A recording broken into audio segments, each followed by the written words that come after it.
Trying Bosca Solar Floodlight. So, ito, nabili lang namin siya sa Lazada. So, ito yung 100 watts, tapos may binili din kaming 60 watts. So, yan, ikakabit na namin dito sa bundok. Susundin na lang namin yung manual sa pag-install.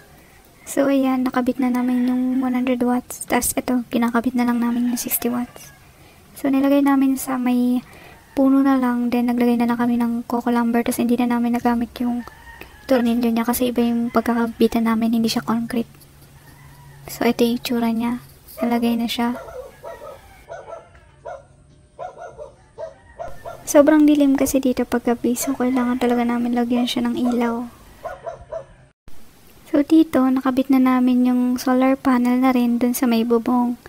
So, pinaglalapit na lang namin siya, tas tinapat na lang namin siya kung saan sumisikap yung araw. So, base sa na-search namin, sa south siya. So, yan.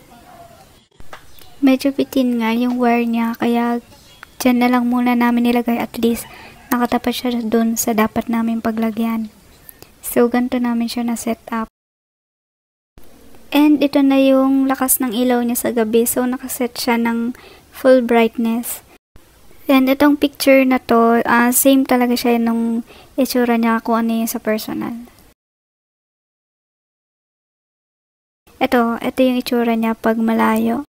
Makikita mo na sobrang dilim talaga sa paligid.